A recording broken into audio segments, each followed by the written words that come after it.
Tonight on Reporting Scotland, Nicola Sturgeon in Brussels. European Commission President Jean-Claude Juncker says Scotland has won a right to be heard in the EU.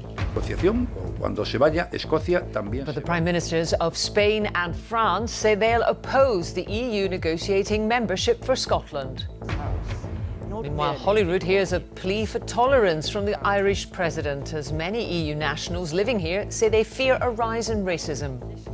Everyone's a bit scared and uncertain, whether they are from Eastern Europe, whether they are minority ethnic people who actually were born in Britain. Everybody's a little bit scared. Also in the programme, the baby ashes scandal. Aberdeen Council's chief executive says they were misled about practices at a crematorium. And I'll have the very latest from Wimbledon for you, where I've been speaking to Andy Murray about his second round match tomorrow.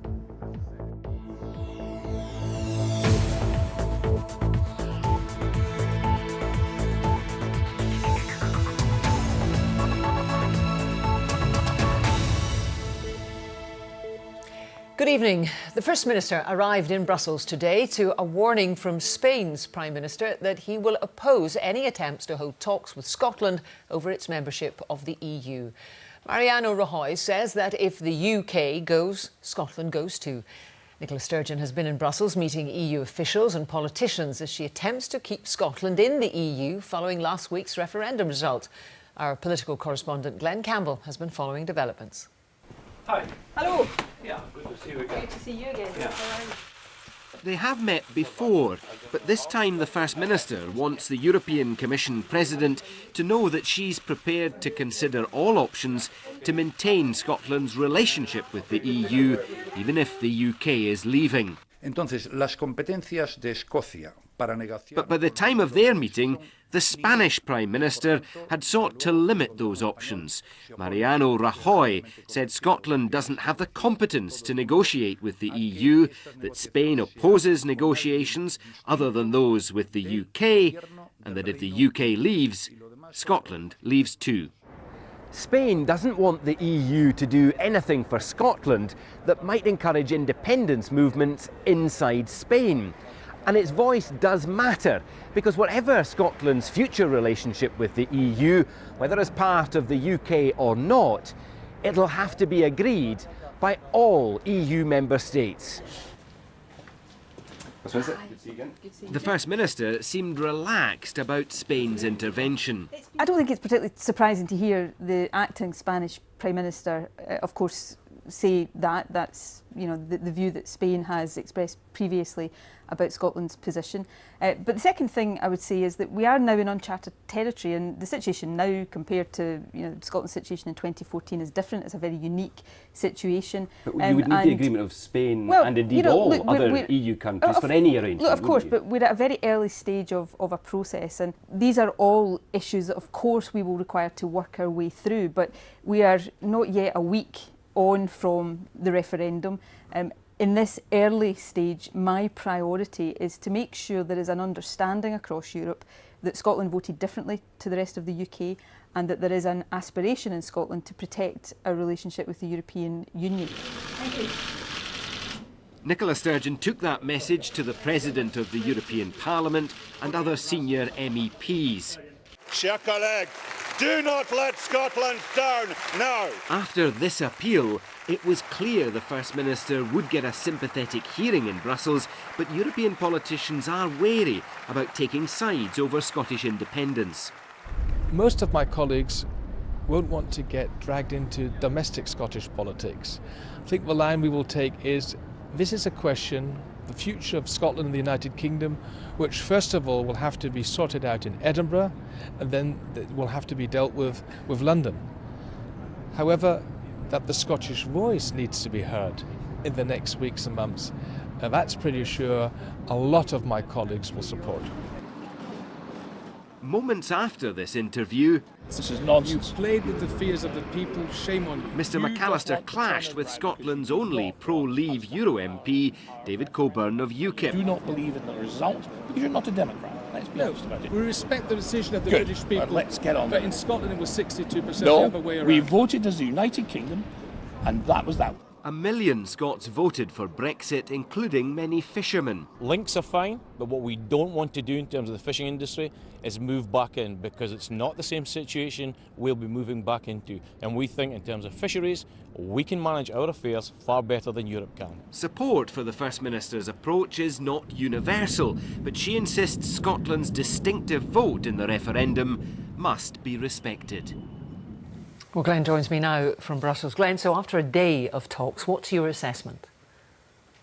Well, I think Nicola Sturgeon will be pleased that she's been received at a high level in Brussels, pleased that the President of the European Commission, Jean-Claude Juncker, said that Scotland had earned the right to be heard in Brussels, even though he and others don't want to interfere in the question of Scottish independence. She was also pleased that the Prime Minister of Ireland, Enda Kenny, raised Scotland's case directly with other EU leaders in the summit, which has now ended. She also didn't seem that bothered that the Prime Minister of Spain intervened in the way he did to oppose any direct deal-making between the EU and Scotland, and perhaps that's because she ultimately has the option of a second independence referendum. She's saying tonight, as she said in recent days, that it looks highly likely that that will happen because it may be the only way for her to achieve her objective of protecting Scotland's relationship with the European Union. Short of that, it seems tonight that some sort of special arrangement for Scotland looks far less likely than it did before. Otherwise, the First Minister will have to wait and see what deal the new UK government is able to negotiate with the European Union before deciding whether she wants to put the question to the people again and ask the public to choose between two unions, the United Kingdom and the European Union. Thank you very much, Glenn. Well, the SNP is pressing the case in the Commons for Scotland to remain. Our Westminster correspondent Nick Eardley joins me. So, Nick, what's been said? While Nicola Sturgeon was making that case in Brussels today, as you say, her MPs were making a similar one here at the House of Commons. The party's leader here, Angus Robertson, urging the Prime Minister to respect the result in Scotland and fight for Scotland's continued place in the EU. The Prime Minister said he was happy for Nicola Sturgeon to be in Brussels, having those discussions. He said he'd made it clear himself to other EU leaders that Scotland had voted differently from the UK as a whole. But the crux of his point today was that he thinks Scotland's interest going forward would be best served as part of a UK-wide negotiation that gets the best deal and the best access to the single market. And Nick, further pressure today on the Labour leader, Jeremy Corbyn, to quit. Indeed, no let-up in that pressure.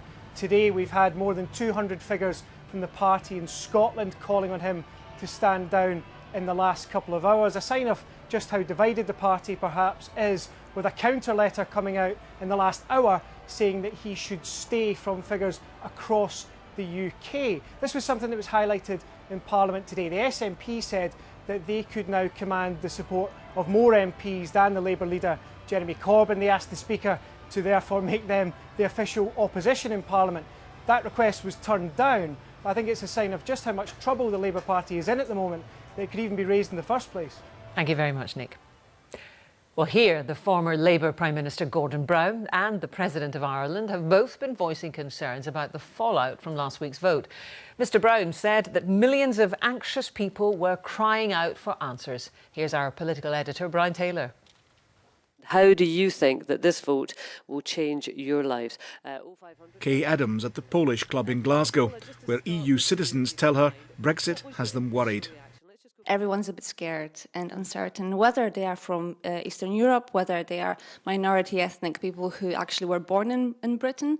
Everybody's a little bit scared. Of course I feel scared about the uncertainty that well, no one really knows what's going to happen now. And the rise in hate crime is just really, really upsetting, really scary, and just really painful to watch. Ireland's President Michael Higgins arrives at Holyrood. Reaching back to the Enlightenment, he said Scotland had taught tolerance to the world. Now, he said, Scotland must lead again by prompting respectful discourse. We are challenged to do democracy better. rather than resile to old and divisive myths based on exclusion, and often to what is thinly veiled hate or racism. That was a key theme too for Gordon Brown. He also urged political leaders to come forward now with ideas for dealing with the EU crisis. For the UK, he backed a Norwegian-style trade deal. For Scotland, he said all options should be studied, although he stressed a possible downside to independence. It's right to explore the option of how we can use the European single market, no matter what happens to the membership of the European Union by the United Kingdom. But we've got to look at all options. You can't just look at one option and rule everything out. We've got to look at the trade with the rest of the United Kingdom. That's worth 1 million jobs to us. Outside Holyrood, a piper plays the European anthem, Beethoven's Ode to Joy. In this context, a lament as the young European movement confront Brexit and urge continuing Scottish links, leaving just 3 questions: what, when and how. Brian Taylor, reporting Scotland, Edinburgh. You're watching Reporting Scotland from the BBC. Still to come on tonight's programme, the latest twist in the investigation into the death of a London woman whose body was found on the outskirts of Edinburgh last year. And in sport, we'll hear how Andy Murray's next Wimbledon opponent accidentally helped him become the player he is today. We'll also find out why Celtic's new striker decided to join the Scottish champions. That and more later. The Chief Executive of Aberdeen City Council has offered to meet the families affected by the Baby Ashes scandal to make a personal apology. Angela Scott spoke to the BBC after days of pressure following a damning report into practices at the city's crematorium. Kevin Keane's report contains evidence from the inquiry which some viewers may find upsetting. A comforting arm as Aberdeen's Chief Executive finally faces the music. Alongside her, the director in charge of the crematorium, whose graphic words to the inquiry have caused such offence. Doing things like turning the ovens off at night and leaving the baby in to slow cook. And do we really want to be doing that? And what if the parents found out about that? Do you believe those are acceptable comments? They are not acceptable, and as I've said, I fully concur with Dame Alicia's statement. The damning report describes how babies here were cremated with unrelated adults. It says staff were given no written guidance on how to handle remains until last year, despite 3 previous investigations. And parents say the authority did nothing to offer support. So has this Chief Executive shown the right leadership? It was appropriate to allow Dame Alicia's investigation to conclude, to understand the full extent of the issues in the crematorium. But why appropriate for other councils to offer a supporting hand while this was going on, but not for Aberdeen? As I said, we issued I launched the helpline, which had a number of officers of this council providing that support. Now that the report is published, I've given a commitment that I will now meet those families. So far, no calls for resignations and just 1 junior manager has been sacked. The council's leader has offered her full support to the Chief Executive. We obviously have to address the findings of the report about the practices that went on historically. And hold people responsible.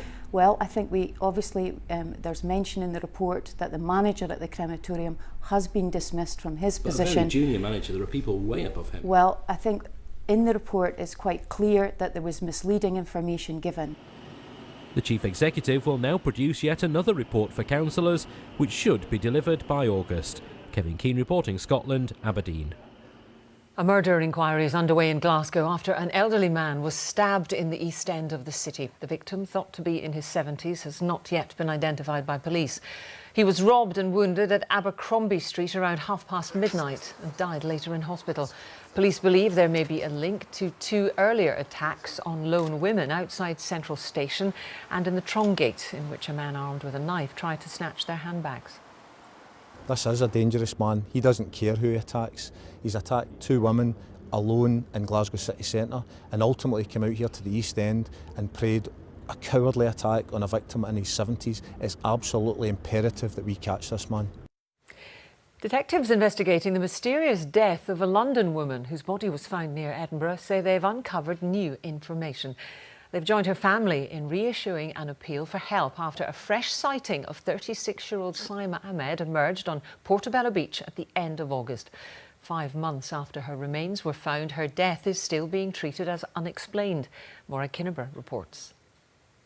Next, to a tragic case of a young woman whose death remains a mystery. On the BBC's Crime Watch programme, new information emerged about Saima Ahmed's disappearance. The ticket that took her from Birmingham to Edinburgh was purchased just after 5 p.m. There's a fresh appeal for help after a new witness has been traced in the Portobello area of Edinburgh. On the Monday morning, which would be Monday the 31st of August 2015, he was walking his dog on the beach, and the woman that he spoke to, who closely matches Saima's description, remarked about the beach and how she'd wanted to see the beach, and that she'd travelled up from London on the train and was going back down later that same day. Detectives want to speak to anyone who remembers seeing Saima Ahmed in this area at the end of August last year. Did she stay in a guest house locally or perhaps use public transport? They're trying to work out her last movements. The 36-year-old from London took a train from Wembley North on August the 30th. Police believe she reached Edinburgh late that Sunday night. The new information places her at Portobello the next day. But 5 months later, her remains were found near Gogar on the western edge of Edinburgh.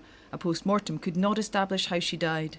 As a family, we've discussed it and we have absolutely no idea of why she would have travelled to Edinburgh. We have no family links there, and it's just the not knowing which has been really difficult. 10 months after she went missing, there's renewed hope this fresh information will jog memories and help establish what happened to Saima Ahmed. Maura Kinneborough, reporting Scotland, Edinburgh. A group of experts in Glasgow are investigating the possibility of setting up the first fix room in the UK. That's where drug users can inject safely. The Glasgow City Alcohol and Drug Partnership says a safe injection facility will stop drug users injecting in alleyways and car parks and leaving used needles in public places. Well, our health correspondent Eleanor Bradford joins me. So what's behind this move, Eleanor? Well, Glasgow has long had a problem with discarded needles in public places, and there are around 500 drug users in Glasgow who inject in public places, largely because they're homeless or perhaps have some kind of mental health problem. Now, that's not safe for them and it's not safe for the public. And last year alone, we saw a big spike in the number of HIV cases in Glasgow, 47 cases in 1 year as opposed to the normal average of 10. Now, the authorities say that they've tried to do things about this. They've set up needle exchanges, but again, last year, for example, 13,000 needles were given out. Just 16 were returned. So they say it's time to look at other proposals. And one of the things they want to look at is one of these rooms that are colloquially called fix rooms or safe injection facilities where people can go. There are nurses on hand to make sure that they're safe, and in case of an overdose, there are needles provided and there are places for those needles to be disposed of. Now, in the face of those quite astonishing figures, though, is there any opposition to this? Well, at the moment, no. I mean, it sounds like a fairly sensible idea. I think that opposition may come further down the track if we get down the track and if we reach a point where it's decided this kind of facility should be set up. Well, then where do you put it? Not many people want that kind of facility in their backyard. Having said that, there is evidence from around the world, and these facilities are in place in lots of other countries, that they don't lead to an increase in crime, they don't lead to an increase in drug use, and they do help keep the needles off the streets. So another thing that's got to be looked at as well is the whole legal framework, because of course using heroin is illegal. So how can the state set up a place where it's then legal to do it? So that's another thing that needs to be looked at. But the experts who are involved in this proposal say it's all at a very early stage and they're just kicking this off, and all these decisions will come later down the line. Eleanor, thank you. Now time for a look at other stories from across the country. The number of deaths on Scotland's roads is at its lowest level since records began in 1950, according to the latest figures from Transport Scotland. 162 people died last year. That's down 20% on the previous year. Police in Dumfries are investigating a sex attack on a woman by a man posing as a cab driver. She got into a car in the Munches Street car park at around 11 o'clock on Saturday night, believing it to be a taxi. Police want to interview the driver, who was white, in his 30s or 40s, and may have had an Eastern European accent. The cost of renting retail space in Glasgow went up by an average of 8% last year, according to a report by property firm Colliers International. Whilst prime city centre sites may attract the big retail chains, shop space in nearby towns appears to be different, with rents falling in places such as Greenock, Hamilton and Irvine. The migrant crisis dominates this year's World Press Photo Exhibition, which has opened at the Scottish Parliament. The winning photograph in the collection shows a Syrian refugee passing his baby across the border between Serbia and Hungary. The Parliament's presiding officer said people couldn't fail to be moved by the images featured in this year's show. It's a fantastic exhibition. It just shows you the power of the image.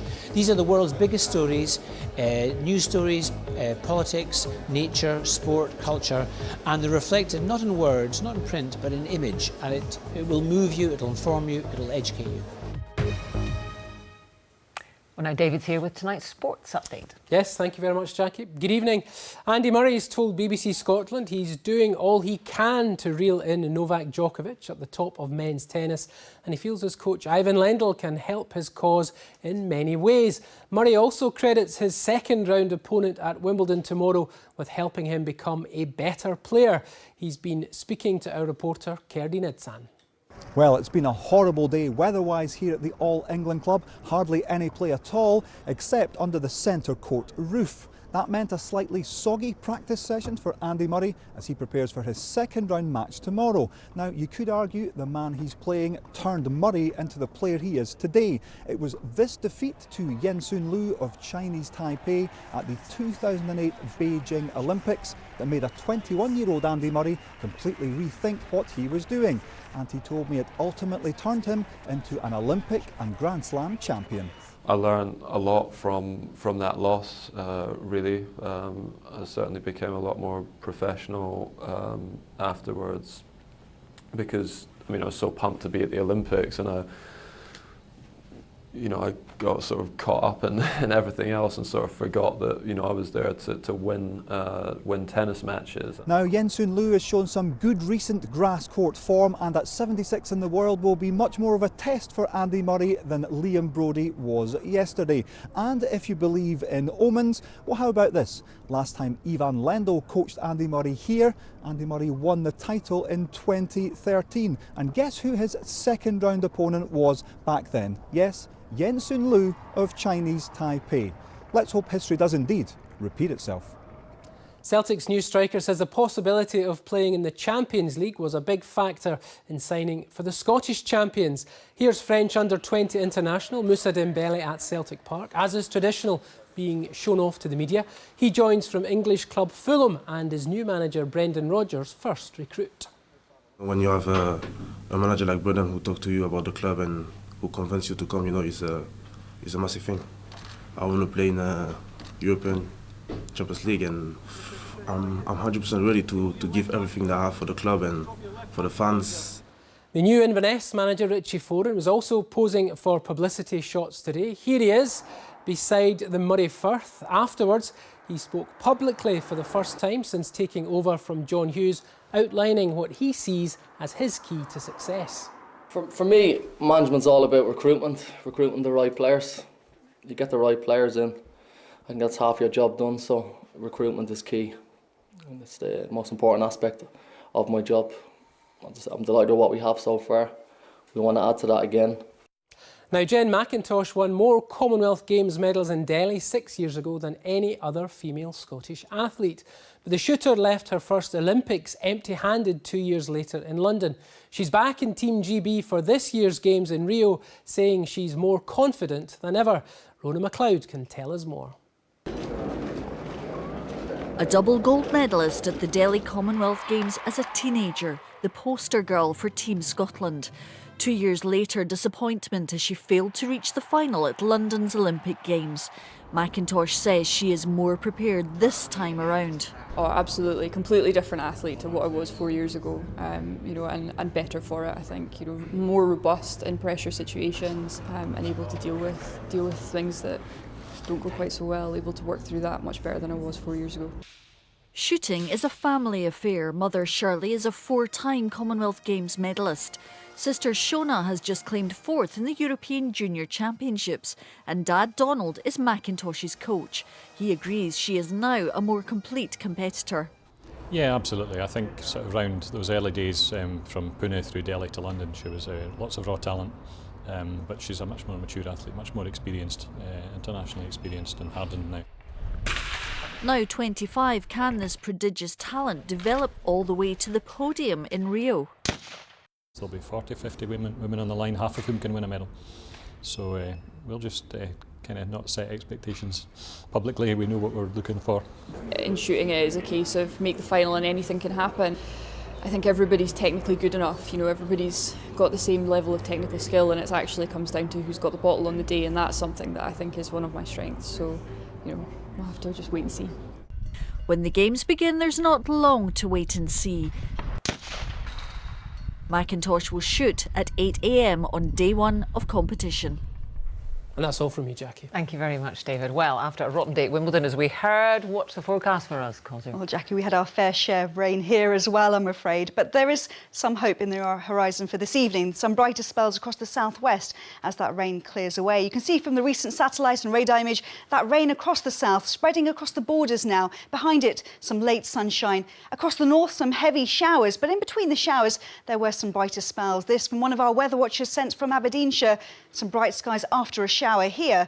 And during the evening, those showers will tend to ease, becoming mainly confined to western coastal areas, and we'll see some clearer spells developing. Still one or two heavy ones still continuing across the northeast, but here too they'll tend to ease. That rain clears away across the borders, and those showers mainly towards the west with clearer spells further towards the east.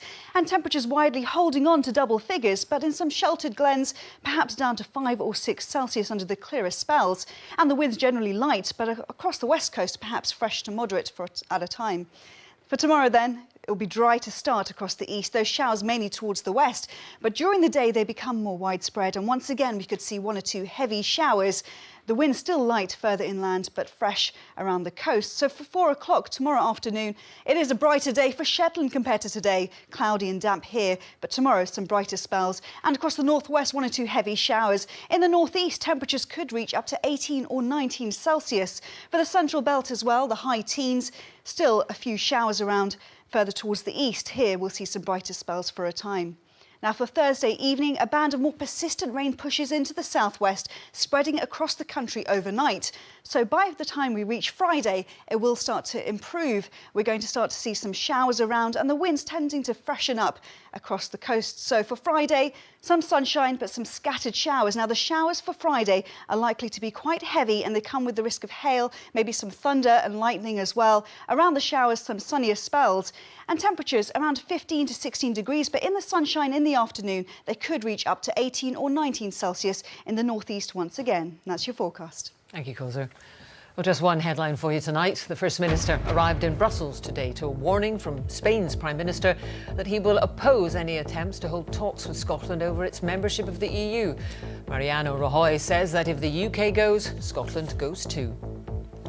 I'll be back with the headlines at 8 and the late bulletin just after the 10 o'clock news. Until then, from all the team, enjoy your evening. Bye-bye.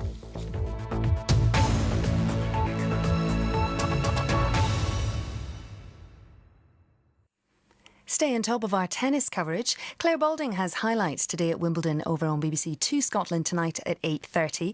And you've a choice of 15 courts to watch as